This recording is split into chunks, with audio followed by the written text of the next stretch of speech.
ভিডিওটিতে ক্লিক করার জন্য আপনাদেরকে জানাই অসংখ্য ধন্যবাদ। আপনারা দেখছেন আপনাদের প্রিয় YouTube channel West Bengal DA salary. West বেঙ্গলের ডিএর আপডেট এবং বেতন বৃদ্ধির আপডেট প্রত্যেক দিনের জন্য পাবেন, তাই অবশ্যই চ্যানেলের সাথে থাকুন। চ্যানেলটিকে সাবস্ক্রাইব করে পাশে থাকা বেল আইকনটিতে প্রেস করে রাখতে ভুলবেন না।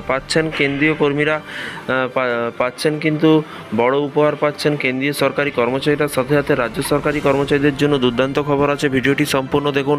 এখনও পর্যন্ত যারা চ্যানেলটিকে সাবস্ক্রাইব করেননি, বিনা সাবস্ক্রাইবে ভিডিওটি দেখছেন, অবশ্যই চ্যানেলটিকে সাবস্ক্রাইব করে রাখুন প্রতিদিনের লেটেস্ট আপডেট পাওয়ার জন্য। অক্টোবরে বাড়ছে ডিএ।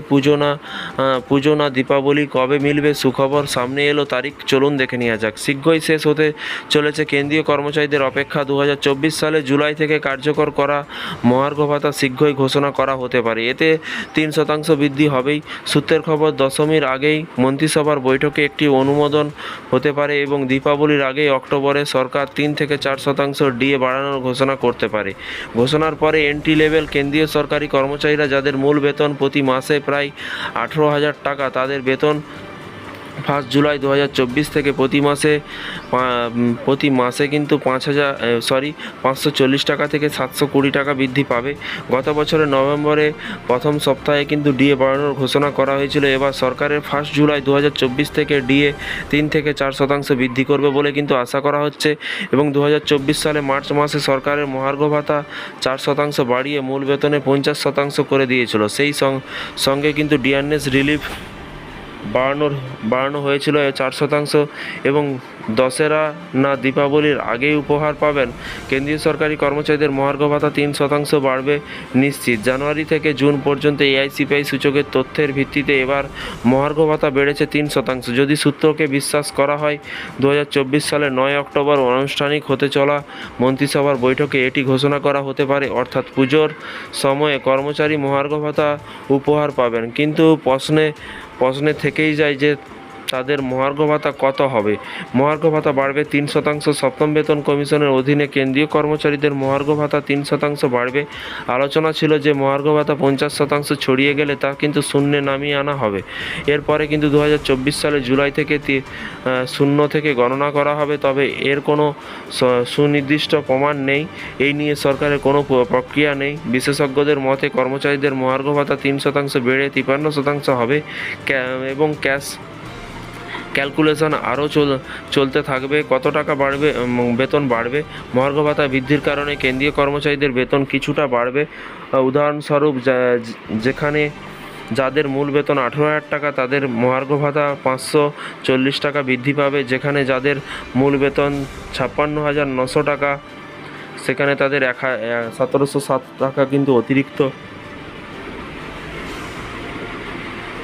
মহার্ঘ ভাতা পাবেন। কিসের ভিত্তিতে ডিএ বাড়ানো হয়ে থাকে? মহার্ঘ ভাতার হার ভোক্তামূলক সূচক এআইসিপিআইয়ের উপর ভিত্তি করে কিন্তু এবং মুদ্রাস্ফীতি বৃদ্ধির সঙ্গে সঙ্গে কর্মচারীদের ভাতার বৃদ্ধি পায়। তাদের ব্যয় এবং শক্তি বজায় রাখার জন্য কিন্তু এর অর্থ প্রদান করার প্রয়োজন। অক্টোবরে কেন্দ্রীয় কর্মচারীদের জন্য মহার্ঘ ভাতা ঘোষণা করা হবে, তবে এটি কিন্তু 1 জুলাই 2024 থেকে কার্যকর করা হবে।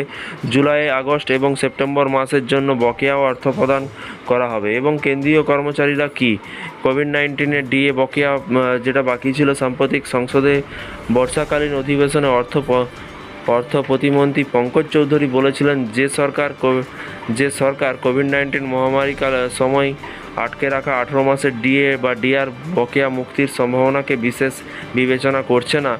যখন জিজ্ঞাসা করা হয়েছিল সে সকল কেন্দ্রীয় সরকারি কর্মচারী এবং পেনশনভোগীদের জন্য 18 মাসের বকেয়া মহার্ঘ ভাতা প্রকাশ করার কথাও কিন্তু বিবেচনা করেছিল, তিনি স্পষ্টভাবে না বলেছিলেন। বিশেষজ্ঞদের মতে মহার্ঘ ভাতা 50% ছড়িয়ে গেলে তা কিন্তু মূল বেতনে একীভূত হবে না। অষ্টম বেতন কমিশন গঠন না হওয়া পর্যন্ত এটি এমনই থাকবে একীভূত কারণে